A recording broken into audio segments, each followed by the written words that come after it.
Hmm. Um, all right. So go ahead and let us know why you're doing this um, and how we can help you. Yeah. So I'll tell my little intro why I'm running, I guess. When I talk about my political story, it starts out not political, I guess necessarily, but just with starting my family. My wife is born and raised here in Reseda in my district, and we were living over on the west side a few years back, and decided, hey, let's have our first child. Let's put down our roots. Let's go buy a home. Let's start our family. Um, and so we said, let's get back to the valley, be closer to her family, and that's where we wanted to be. And of course, as many others in LA know, when they go to buy a home, it's a lot more expensive than you'd expect. And ultimately, we were priced out of going and getting that, first single family home with the white picket fence and, the quote unquote American dream. That was out of reach for us. And so from there, obviously that's a frustrating thing to grapple with. But then from there, it was having our first kid and then looking at starting off with simple things that I would notice in the city, like putting my son into a stroller and avoiding the broken sidewalks and the streetlights being out and all these different infrastructure type issues that I had a problem with. And over time, that just grew and more frustrations grew as I learned more about city politics, and how our elected officials for the most part, don't do a whole lot to help the average citizens here in our city. And just the more you follow the money and the more you look into city politics, the more you see that it's the same old politicians over and over again that get elected because they have all the connections to all the wealth and all the money that's in politics here in our city. And um, ultimately, I decided I was sick and tired of that, and I wanted to make some real changes in the city. And so my focus through my campaign has really been on first housing. Housing, I think, is one of our biggest issues here that we face in the city, whether that's the cost of housing and affordability or it's homelessness. And building more affordable housing and how do we unlock pathways to get that done. And then from there is looking at infrastructure and how do we make that more equitable across our city so it's not the same neighborhoods over and over again that get their get their things fixed. And then we look at other parts of LA that have less wealth, and they tend to get less done in their district, or in their part of town. Um, and yeah, so and also just for better governance in general. And so I'm the grassroots candidate in my race. I've definitely raised the least amount of money, but I'm also the only candidate that every single dollar I've raised has come from individuals. I haven't taken any money from any special interest groups, from any politicians, any establishment types. It's really just knocking on doors, calling people up on the phone, going out and meeting people in person, and doing it that way, the real grassroots way. And so, I think an endorsement and support from Feel the Burn would go a long way. One, because you guys are specifically based here in the Valley, and so it's great to get some Valley support, and some Valley love when I can. And I think you all share that desire to create a more equitable world, where we don't have quite the wealth disparities that we see, and really building a city that's governed better, taking the money out of politics, and allowing more grassroots candidates to have a real shot and a fighting chance to win. Um, so yeah, that's my piece. I don't know if there, Michelle, I should cover anything else, but Thanks so much for that. I actually didn't know that you were running against Bob, so I've been concentrated so much on getting rid of John that yeah, well, it's I. so Bob is termed out. So Bob is gone no matter Who what. else So we is have an open running? race. So in my race, there's three of us running. We have Tim Gaspar. Bob has endorsed him. Wealthy, wealthy businessman could, probably buy the election if he wanted to. Very, very much his number one issue is that we need more police and we need to just continue to dump all of our city's budget into policing. Yeah, I know him. I And mean, he then knows me. I know him. We know each oh, okay. other. And I then, used to be in his district, so yeah, oh, okay. yeah, I And knew then the him, other and I used candidate, to also be I was elected on the committee, Democratic LA Democratic Committee. and Gotcha. I left the Um, party. So, so he's not very fond of me anymore. But I used to, I got him to take CalCare to the city council floor to get oh, endorsed. So he knows who I am. cool. But yeah, Got it. now I'm not in his Um, district anymore. I also grew up in Reseda, graduate of Reseda High. Love nice. Reseda. That's down the street from where I live. Hmm. So does anybody, we're going to take a little Q&A. Does anybody have any questions? Paul? Yes. First of all, um, what is your plan to deal with these, the homelessness, the high prices of housing? What is causing the high prices? Things like that. What do you think it is? Um, I think there's a few elements, but I think one big element is just a supply and demand issue. There's not nearly enough housing supply. Like the state had told LA that we needed to hit our RENA goals, which was to build, I think it's about 460,000 more units of housing here in LA within, I think it's an 8-year period. And we are not even close to being on track to building the amount of housing that we need. And they also break down that goal by like market rate housing and then affordable housing, and we're even more off track when it comes to building the affordable housing numbers that the state has mandated. Like, what are the So it's numbers? In other words, I what are don't know they off my head like this the breakdown of the like the market rate versus the affordable, but I know it's 460,000 units in an 8-year period, and on yeah, average, the market. we're permitting roughly 12 to 15,000 units per year, and over an 8-year span, that's what's that going to get you? Like just over 100,000, so that's a quarter of the goal. The And reason oh, go ahead. I was just going to say, what I was curious about is we need to find out the income of people who want to buy houses and how the banks are handling it. Hmm. And, they say affordable housing. I live in Santa Monica. You're not in my district. However, the bullshit I hear coming from the mayor's office is just unbelievable.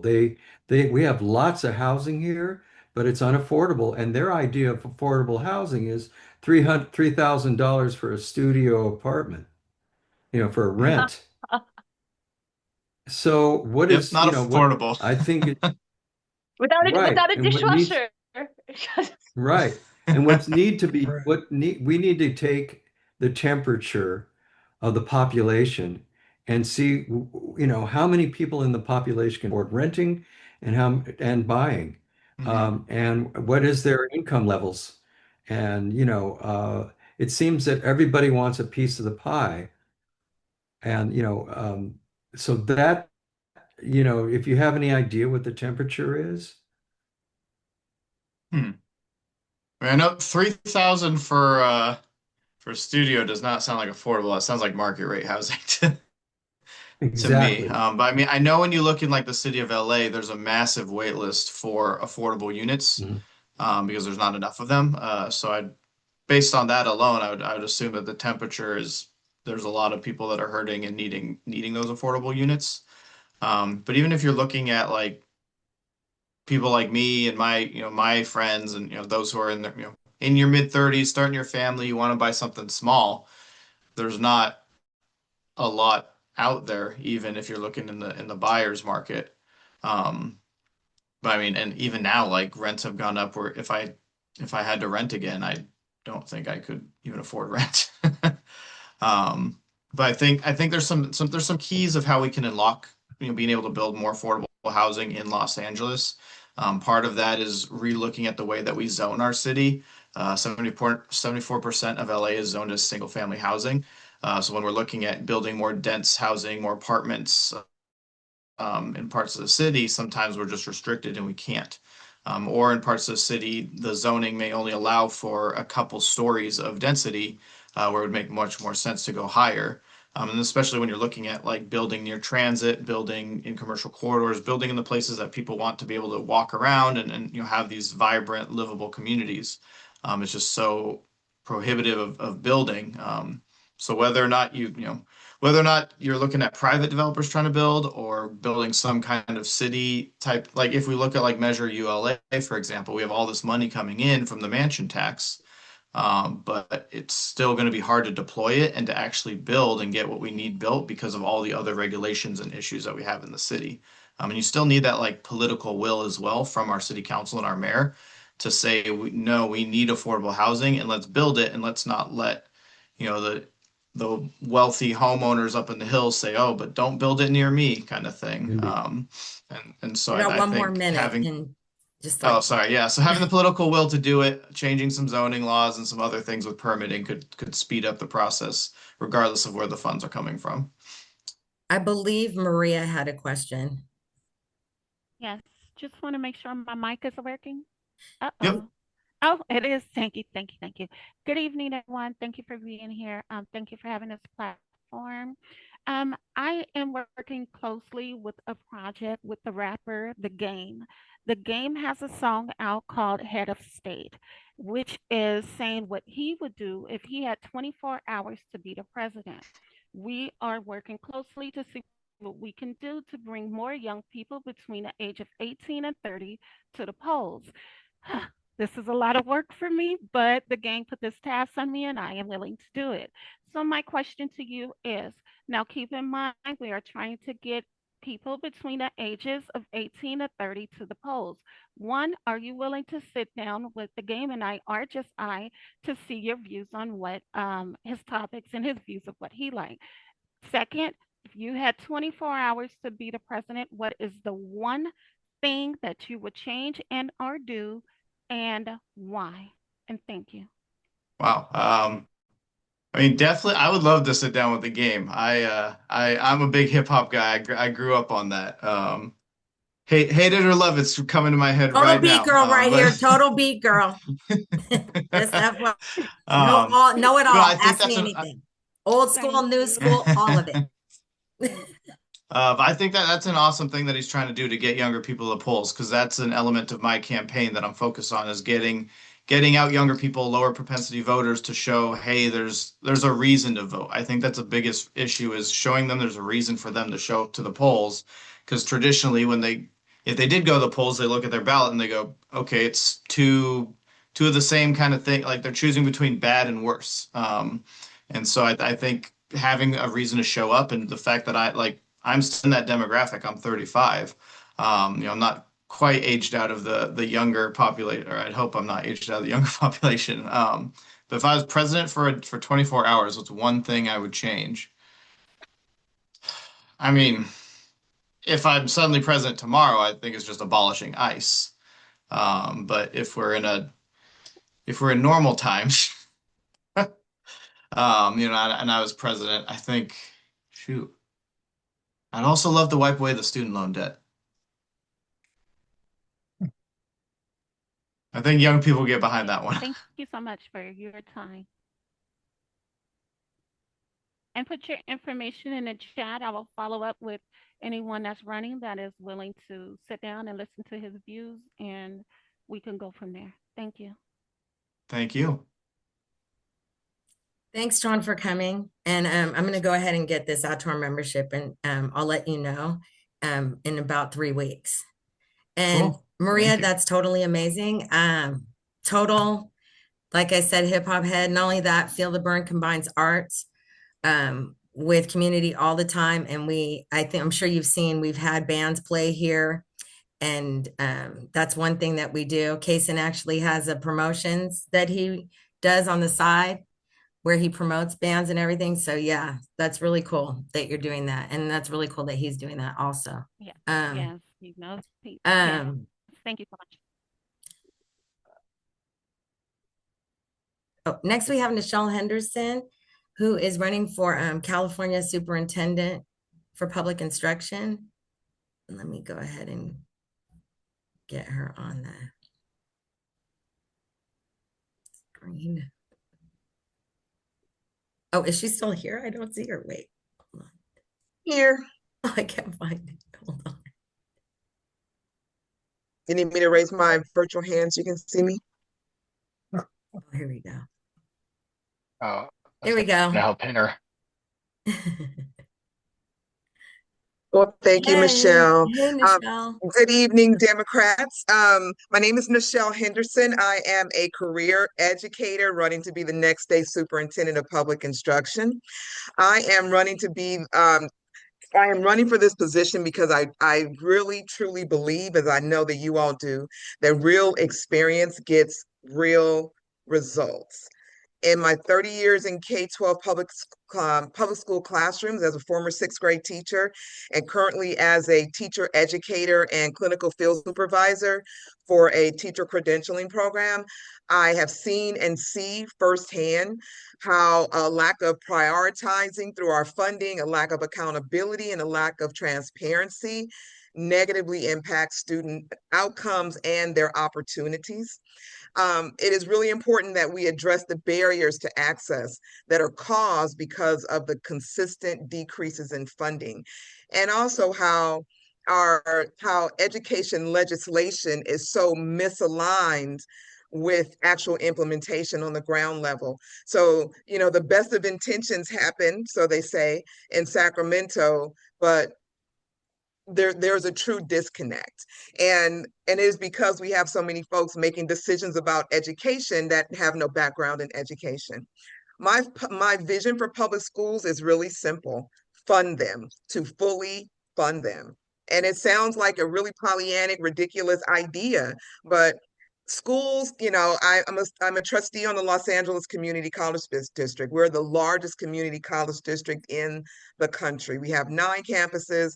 We educate just about 250,000 students annually, and we are constantly fighting for Prop 98 funding.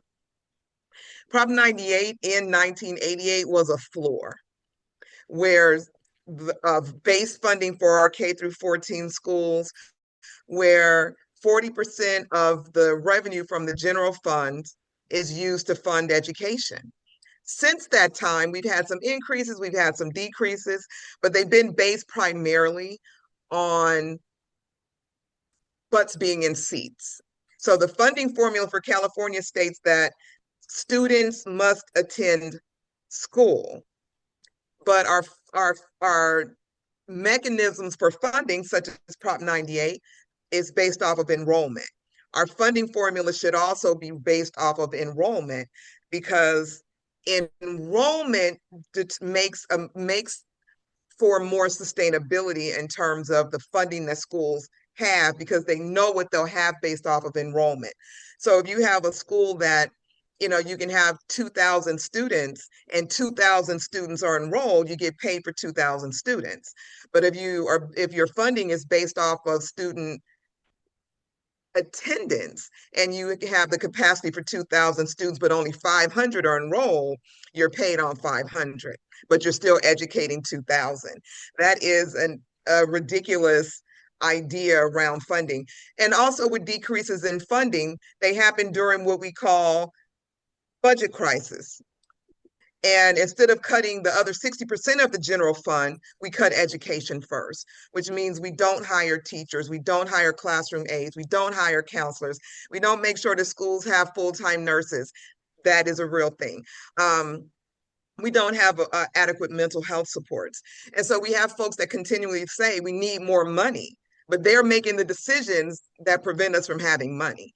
And so although the superintendent of public instruction has very little authority, the power of the role is in the oversight of charter schools, the oversight of school finance, the boards and commissions that the superintendent sits on, such as the UC Board of Regents and the CSU Board of Trustees, when we talk about having a voice in the space to speak up against tuition hikes for our students. My father, I am a second generation CSU graduate from Cal State LA. I currently work out of Fresno State. My dad graduated from Cal State LA, and when he graduated from Cal State LA, I think it was about 1982. Tuition was $165 a quarter.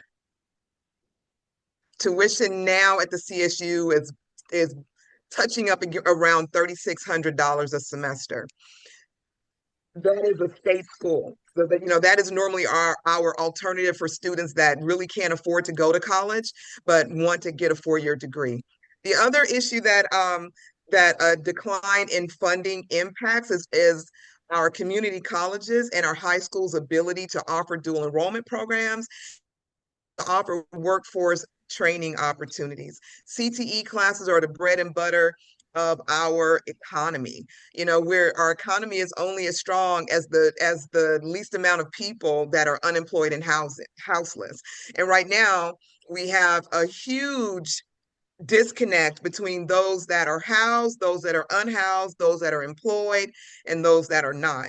And so the opportunity to, when you're in high school and you're not thinking about college, there's really not a strong pathway for you to be trained to get a job that will allow you to feed yourself and be housed. When we are more intentional about how we allocate our funding, we can make sure that we are providing these viable pathways to our students. The other thing, in line with your mission and values, is putting people first. When we fund our schools, when we fully fund our public schools, what we are saying to our students is that we value them. What we are saying to our students is that we are prioritizing their education and making space for them in our future. And so with that, our students can't learn in overcrowded classrooms. I personally believe, as a teacher, because I've experienced it, no teacher can teach in a classroom with more than 25 students. It's asinine to think that they can. Special education teachers cannot support special needs students without supports, without adequate resource personnel, without one-on-ones, without classroom aides. There's so many positions that are cut when we cut funding that, Michelle, schools are suffering, just but to let you know, yes, like in a few more minutes or like 30 seconds. I'm shutting down. And just to really highlight the deficits, but highlight the cause, the results of these cuts in funding and the deficits that they create, and because I am the only Democratic candidate in this race that has a teaching credential, that has a background in K-12 education and community college policymaking experience, I believe that I'm the best candidate. I am running a grassroots campaign. I do not accept, I do not request money from special interests, which means that fundraising is very, very limited for me. I'm also running a race with a current and 2 former legislators that have no idea about public education, but swear that they can be the best superintendent. And so having the endorsement of Feel the Burn Democratic Club would show people that people are supporting the superintendent. And so I thank you very much for the opportunity to speak to you this evening, and would love to have your support. Thanks, Michelle. Just to let you know, we're not a Democratic club anymore. So we pulled out a while ago. We're just a volunteer. Yeah, we're a volunteer social justice organization, volunteer based. So let me reword. But having your most of us are individuals would be very important to me. I have over 400 endorsements from high school students, college students, parents, educators. Everybody that is supporting my campaign are listed on my website. It shows that I have support. So again, thank you for, the opportunity to speak. Yeah, our biggest thing is just not taking money from corporations. So I wanted to ask a question really quick before we get to everyone else. I wanted to ask a question. You had on your thing support the unhoused through California Department of Education to create a no wrong door access to housing. What does that mean, and what does that look like? No wrong door? Well, I can tell you with community college, what we did with LACCD in 2022, we passed a measure across LA County, Measure LA, where we asked voters to approve, I think it was a $5 billion bond for us to create student housing. and also a component for us to offer workforce housing. And the idea of no wrong door is providing housing for folks where they are, how they are. I Okay. can tell you, we partner with a number of organizations that offer housing, but to community college students, but they offer housing in a way that's very restrictive. You know, you have to attend this talk to this counselor or do this thing. And the idea is to meet people where they are and how they are, and meet their needs in the moment. Yeah, that's great. Ruth, I see you have a question. Did you have your hand up first?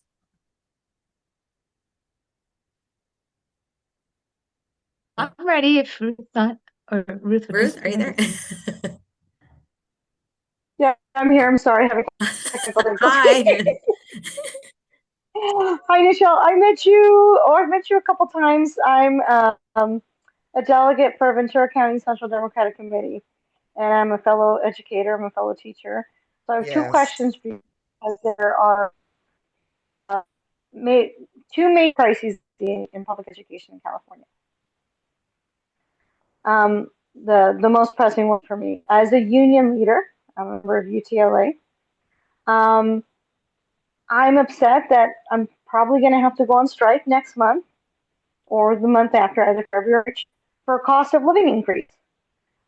We have yet to have, we're the only authorities in the state of California that have to go on strike for cost of living increase. They're not even offering us what my mother-in-law is getting, which is 2.8% for the cost of living increase that she's getting as an 80-year-old in Social Security.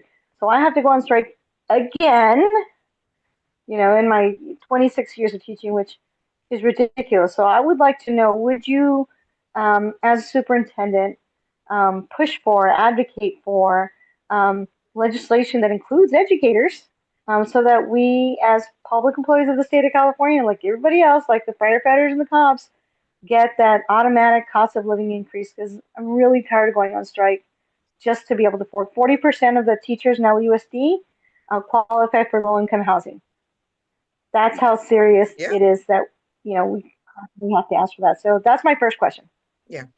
So is So that a yes? yes, that is a hard yes. And in fact, you know, believe very firmly that we should have a state-based salary for teachers.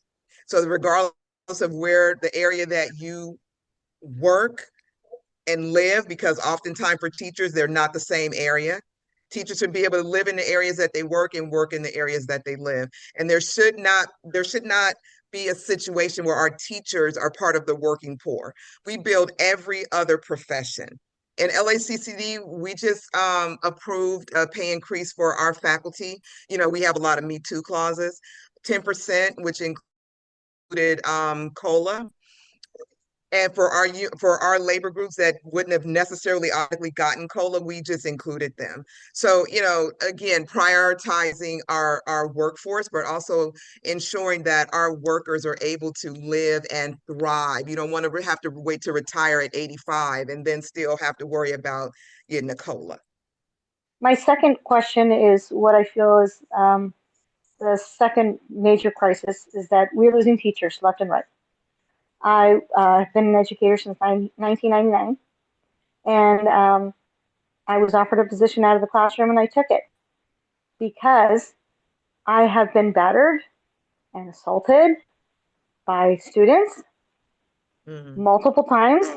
I have taught K through 12, and I had a friend who was sent to the hospital 5 times by students, multiple students who knew she was allergic to coconut and intentionally brought coconut sprays, and she had to stab herself with the EpiPen.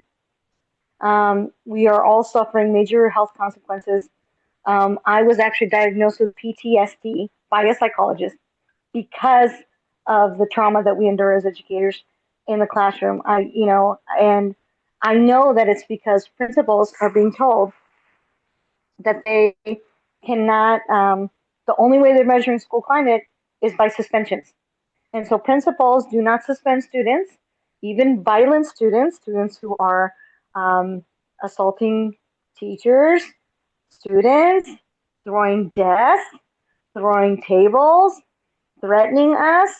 I have too many stories to tell, unfortunately, but what can you do as superintendent? Because there's no accountability for the violent kids. There is no, uh, that's why teachers are leaving. We love what we do. We're very passionate about what we do, as a former educator, but I'm not going to give up my life, literally, my health, my sanity, all those things, because a parent who refuses to answer phone calls or be held accountable, and principals who don't want to get dinged in school climate, by having too many suspensions. So what are we going to do about this issue? Because we can't continue this way. We cannot. So what is Well, your solution to that? one of the points to the solution, honestly, is changing the way we fund our schools. One of the main reasons why principals are told not to suspend is because of the ADA.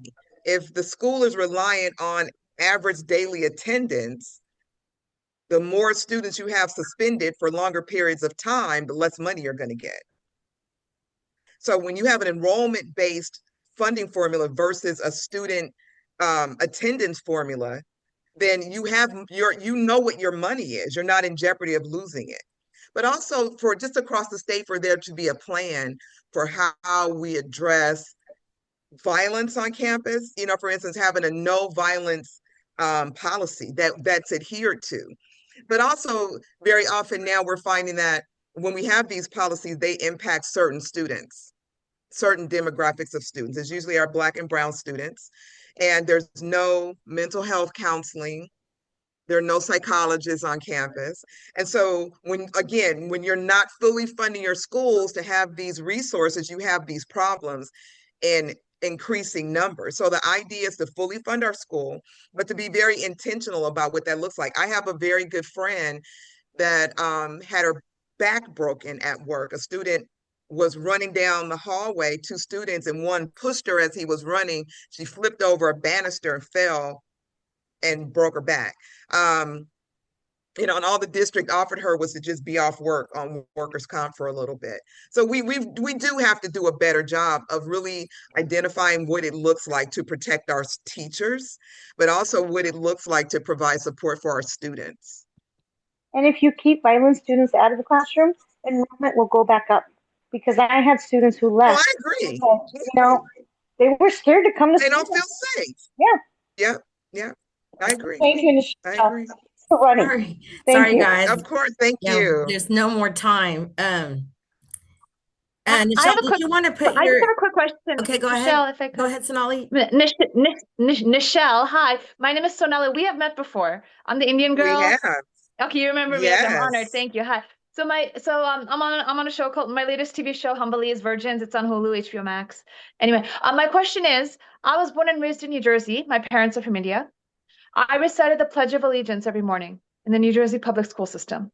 Now I'm 39 years young. I thankfully don't have any kids, especially given what Ruth just shared with what's happening in today's schools. Anyway, but with all that said, my question is the Pledge of Allegiance still recited in schools, particularly here in California?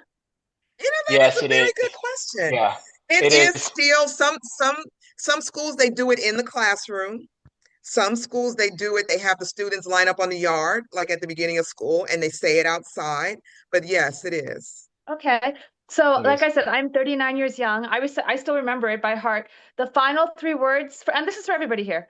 The final three words are justice for all. I just want to reiterate that for everybody because I'm 39 years young, like I've already, and my birthday was last week.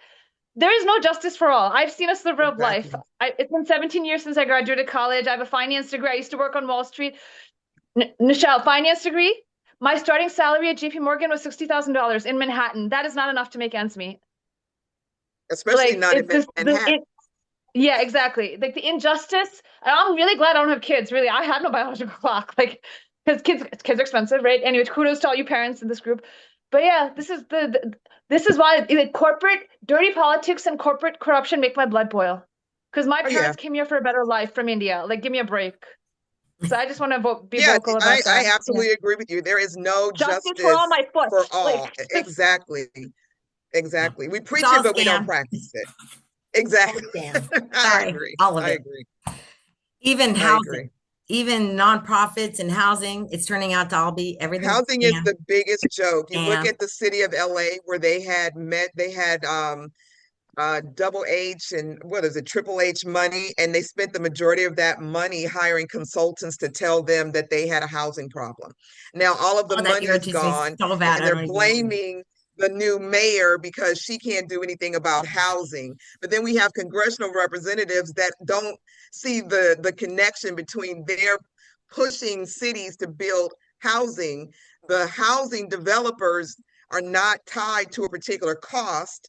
It's it's just insane. a cycle where Hmm. we are daily contributing to the number of people that are jobless and homeless. Yeah, I agree. Maria, I know you have a question. We need to move on to the next candidate.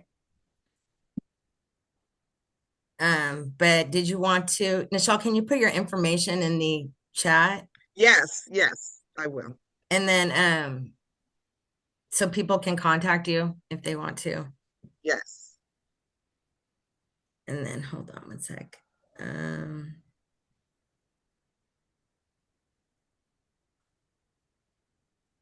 okay, so now we're gonna hear from Adriana. Sorry, Adriana. We're supposed to be done with the meeting already, but Yes, I will keep it's it brief. okay. I'm gonna go ahead and there you go. Hey, I just want to say I love your endorsement questionnaire. I just love it when organizers run for office. Organizers are amazing, and you're amazing. And and when I read it, I was just like, yes, yes, yes, and more of this, please. Okay.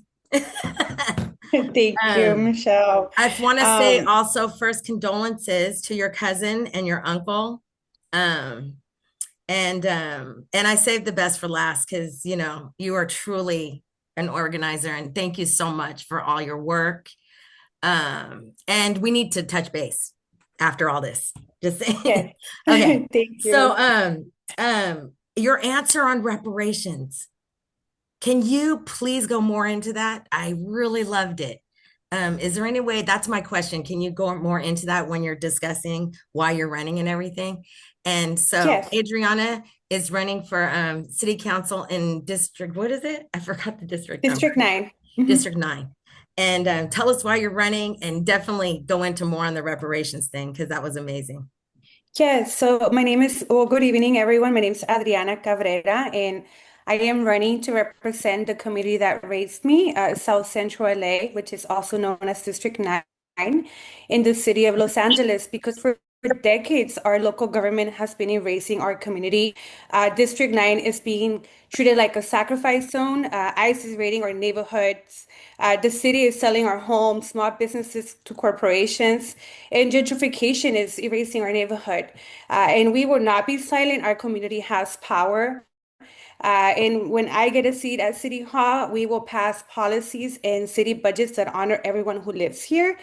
To share a little bit about myself, I am a daughter of seamstress workers, costureros. They worked in sweatshops. They had no health care, no access to union, earning 2 cents per piece that they sewed together. And because of that way of life, I ended up living with 10 people in a one bedroom. And at age 12, when children were outside playing, I was working in the swap meet selling shoes to help my parents survive. So I had to grow up at a very young age, just like most people in my district. I'm also a first generation college graduate. I'm the first person in my entire family lineage to earn my Bachelor's of Arts in Ethnic Studies. I wanted to learn where I come from, my roots.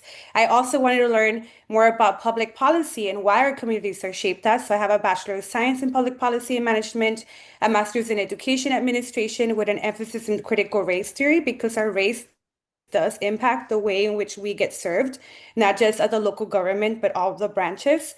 I organized in District 9 for 18 years. I worked for 4 years in the city of Los Angeles with the Department of Neighborhood Empowerment, where I trained over 300 board members, which are average people like you and I, on how to navigate the city hall. I also served my neighborhood council for 6 years.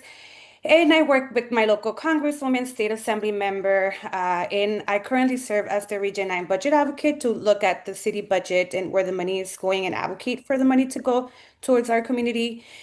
Growing up in South Central, we had to deal with the school to prison pipeline. Over 56% of the people in our district did not have a high school diploma. So I organized and I co-founded Empowering Youth in South Central. We help bring college centers in local high schools. We organized to pass the California Dream Act for immigrant students to have access to financial aid. DACA for people to have permits to work, SB 60 driver's license for immigrant to have driver's license and they can go to work safely. I also co-founded the Dream Research Center at LA Trade Tech, and in South Central we have food deserts. We lack of green spaces. If you want a salad, there's no Trader Joe's there, only in UNC. You have to go all the way across to get that. It's really actually it's environmental racism. But we also have high obesity rates and very limited services with healthcare. So we organize to create safe spaces in our community. I am part of the organizing group for the South Central Farm, Root Down LA, where we teach kids how to harvest and cook their veggies. Most recently, we brought the first kitchen pot to South Central. And our parks have empty lots, and we want to transform our empty lots into wellness hubs. So a lot of the reparations that we talk about are, our community has been disenfranchised for such a long time. We see our city moving forward, and our community is in the same conditions, and actually in some worse conditions because we see more people dying in the streets than ever before.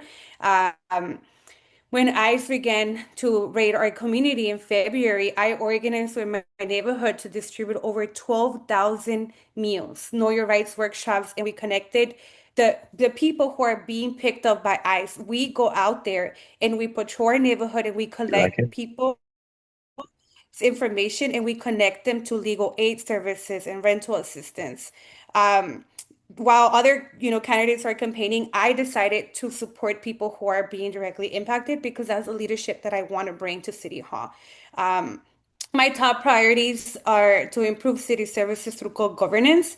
My community does not know about the city budget. We don't know about, how to bill becomes a law, like very basic things that the average person should know because people are always working 2 to 3 jobs and selling tacos to survive. So we have a $12.3 billion budget, and our side of town has never seen our fair share of investment. And I want to change that by educating our community about the city budget so that when I have meetings, they can come with me and learn about where I'm putting the money. And I want to hear from them with participatory budgeting and where the money should be going.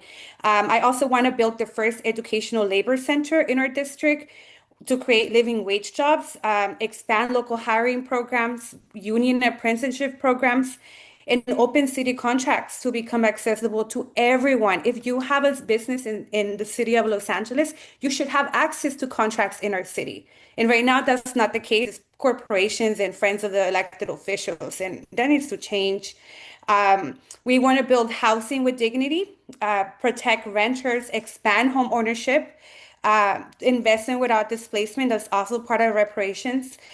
We want to make sure that safety is not just policing, it's also having a home, it's also being able to walk in your streets, having access to food, but it's also knowing your rights. The reason why ICE is targeting our immigrant community is because that's a community that is scared, that does not know their rights.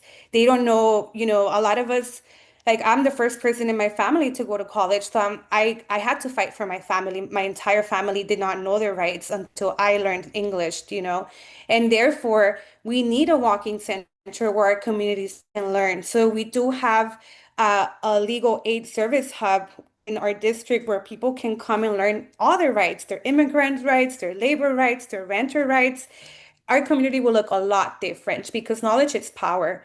Um, and then lastly, our platform is also to create a public safety rooted in care. In 2023, as Michelle Verne mentioned, the LAPD killed my cousin Oscar Leon during a mental health crisis. And therefore, I understand at firsthand the need to replace over policing with healing, prevention, and mental health services. We have a lot of crises happening in our community every day. So we do understand the need for safety. I've been held at gunpoint myself while walking from my car to my house, and I've acknowledged the need to have safety, right? But we also have the police abusing their power and killing innocent people every day, and they're not being held accountable.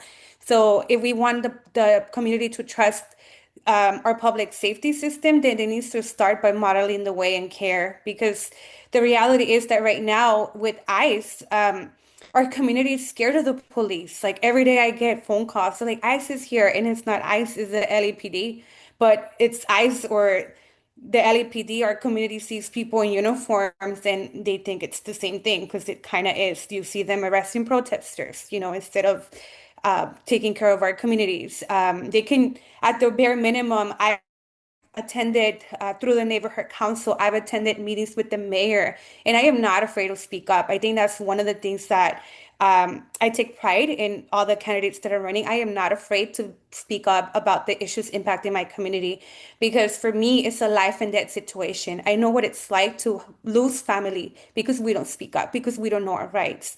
And I also know what it's like to not have access to City Hall. My family and our entire community have never had access to that building, and we will change that because this is our city and we deserve to live here too. We deserve to be invested and honored. And I am ready to do that. My campaign is rooted in people before profits, justice before politics, and community before corporations. And that's why I'm here, because I know that you align with those values, and I admire the work you're doing, and we align with the values. So when I saw Michelle, it's my third time running. I am not going to give up until we get elected. But when I met Michelle, I connected with her at an event, and she invited me to apply. And it's good to know that you're still here doing the work, and I'm here with you. Thanks so much. Yeah, you're just so awesome. And organizers don't normally run. I would never do it. So I commend you and all the Yeah, work that it's a you're lot doing. of work. It's so amazing. Um, I loved what you said about reparations when you talked about moral and material commitment, redistributing resources, land, and opportunity to address historic harm against Black and Indigenous communities. I so think that that has to be a part of it. Like it can't, because I'm Japanese American. My family was sent to internment camps, and they gave us reparations, right? They gave us like $20,000 for 4 families. Um, that didn't do jack crap, right? There needs to be foundation behind all of that. And so I love how you mentioned that in your answer. And I definitely we need to get together because I'm doing base building for CalCare. So I'd love to touch base with you on how to get into your community in particular. Thank you. And we have a lot of young people that want that. Like, if you have Instagram, you can look at Barrio Athletics. They had like 500 youth running in the neighborhood. Like I think this is a time where young people acknowledge the need to be healthy, and they're unapologetically taking space. So we Oh, just got so to connect awesome. them to the policy aspect. Yes. So I think our younger generation is ready for that. Yes, absolutely. Does anybody have any questions for Adriana? Maria?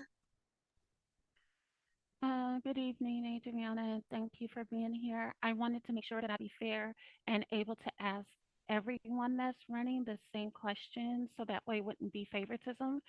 Was you able to hear the question, or would you like me to repeat it about the campaign, the challenge that the rapper The Game is doing for everyone? Yeah, can you repeat it? Okay, so there's a rapper called The Game. He has a song out called Head of State, and it is saying if he was president for one day what he would do.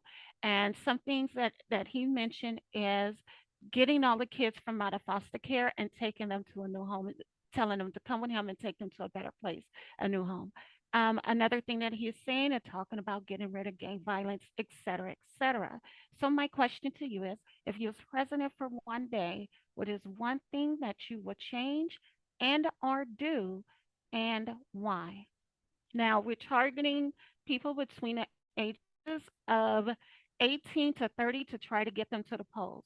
So what would you do and Right, why? Thank you. right now, I would say abolish ICE is like a must.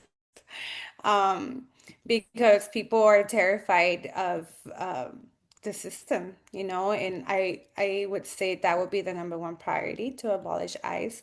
But also, I would say building an office for young people, because a lot of the people that are in Congress do not have um, like roots with young people. I would say a lot of it is very limited, and we don't have representation of young people in Washington, D.C. at all. Like, it's rare when we have someone. I think the closest we have is AOC, and that's just all I can think of.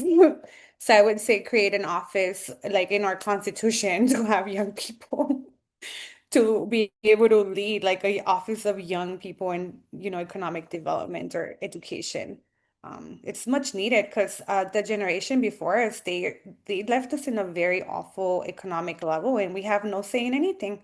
Gotta wait until we're their age to be able to run for Congress and learn everything that comes with that. So we can change that real quick by creating a space for us there. Hmm. Yeah, I totally agree. We got a country that 54% of this country cannot read over a sixth grade reading level. And when I say read, I don't mean just read words. I mean read and understand what you're reading. So yeah.